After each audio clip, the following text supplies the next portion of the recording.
how do we move forward? That's, how do we handle the refugees? How do we handle all these SIVs, these special visa people that were out there who are helping us? They weren't necessarily Americans, but they were in there serving and giving up their life too, or putting their life on the line. How do we handle these people now, and what's the Christian perspective on doing this in a way that's respectful to the pain that soldiers felt, because we need to honor those people, because I can't imagine putting my life on the line like they do. I'm glad there's, I think 0.4% of the people in our country end up getting into the armed services. So ultimate respect for those people. But so how do we move forward? That's the question. Plenty of time to second guess. And the word I'm so tired of hearing out of Washington, we need to have some hearings. We need to have investigations. Right. I'm tired of it. Nobody's ever held responsible in our government for any of these mistakes on both sides. So how do we move forward? That's the, I'm always one that wants to move forward. And what do we do from here? I think as followers of Jesus, the first thing that we do is we pray. And, we have to have prayer that is followed up with action. And so I think our prayers are directed toward, okay, Lord, show us what to do. Direct our steps here. Give us a plan, give us a vision. How do we handle this thing correctly? And, you mentioned a word there. And I'm just going to use the word accountability, that we as Christians, we do have a responsibility now, and that can be through the way that we vote, or whether or not we're going to be willing to make a phone call to a representative or a senator's office, or we even go directly all the way up to the White House.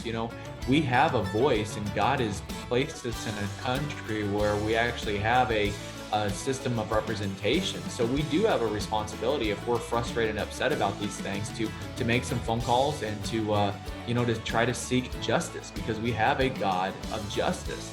But I think then on the other side of that, we have to be mindful of, when we have the opportunity to show our support and our appreciation and our love for men and women that are coming back from these places. My gosh, to go out of our way and to love extravagantly and to be honorable, to develop a culture of honor in our lives and in our churches, that we really do show that we care and that we recognize the sacrifice that people have made on our behalf in some of the worst places in the world. Those two things are very, very important, that we honor the people who did the serving. But on the flip side of that, we need to hold leaders. I don't care if it's a leader of a church, leader of a nonprofit, leader of our country. They all need to be held accountable. They were put into office to do what is the best for the people of this country. And when that doesn't happen, and I'm not saying, because I don't know if all the decisions made were wrong. Obviously, they could have been better decisions. But there need to be answers. There need to be held accountable for these. But unfortunately in Washington, that sounds good. They score political points by trying to hold people accountable. But I think the machine is just too big to actually hold people. When's the last time anybody was really held responsible at a high level? Because they always say, oh, the buck stops with me. And that's true. And the buck stops with me, and another child, it stops with you. But there's a lot of decisions that are made, or inputs we get from people below that help us make decisions.